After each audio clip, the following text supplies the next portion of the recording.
എന്തുകൊണ്ട് നബി സല്ലല്ലാഹു അലൈഹി വസല്ലം തങ്ങൾ പ്രബോധനത്തിന്റെ ആദ്യ നാളുകളിൽ വിമർശിക്കപ്പെട്ടു എന്ന ചരിത്രപരമായ പഠനങ്ങൾ നടത്തുമ്പോൾ അതിൽ പ്രധാനമായ ഒരു കാരണം, മനുഷ്യനെ നാൽക്കാലികളെപ്പോലെ കമ്പോളത്തിൽ വിറ്റിരുന്ന ഒരു ജനതയോട് അവനും മനുഷ്യനാണ്, നിന്നെപ്പോലെ അടിസ്ഥാന മൗലിക മൂല്യങ്ങൾ അവനുമുണ്ട്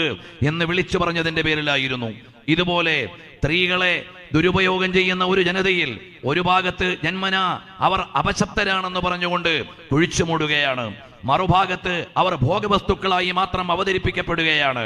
അവിടെയാണ് നബി സല്ലല്ലാഹു അലൈഹി വസല്ലം തങ്ങൾ സ്ത്രീകൾക്ക് ജന്മാവകാശവും ജീവാവകാശവും സ്വത്തവകാശവും എന്നല്ല,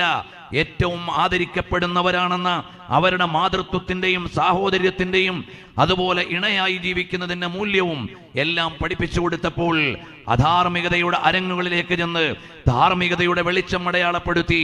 എല്ലാ മനുഷ്യരെയും മാനുഷികമായ മൂല്യത്തിന്റെ മേഖലയിലേക്ക് ചേർത്ത് പിടിച്ചപ്പോഴാണ് മുഹമ്മദ് നബി സല്ലല്ലാഹു അലൈഹി വസല്ലം തങ്ങൾ 23 വർഷത്തെ പ്രവർത്തനം കൊണ്ട് 23 രാഷ്ട്രീയ സാമ്രാജ്യത്തെയും ഒരാത്മീയ സാമ്രാജ്യത്തെയും യാന്ത്രികമായി ചലിപ്പിക്കുകയും 200 കോടി ആളുകളിൽ അടിസ്ഥാനപരമായി മുഹമ്മദ് നബി സല്ലല്ലാഹു അലൈഹി വസല്ലമ മുന്നോട്ട് വെച്ച ഒരു വിശ്വാസധാരയും ലോകത്തുള്ള എല്ലാ മേഖലകളിലും മുഹമ്മദ് നബി സല്ലല്ലാഹു അലൈഹി വസല്ലമ റഹ്മത്തുൽ ലിൽ ആലമീൻ, പ്രപഞ്ചത്തിന്റെ മുഴുവനും കരുണയായി അനുഭവിച്ചുകൊണ്ടിരിക്കുകയും ചെയ്യുന്നത്.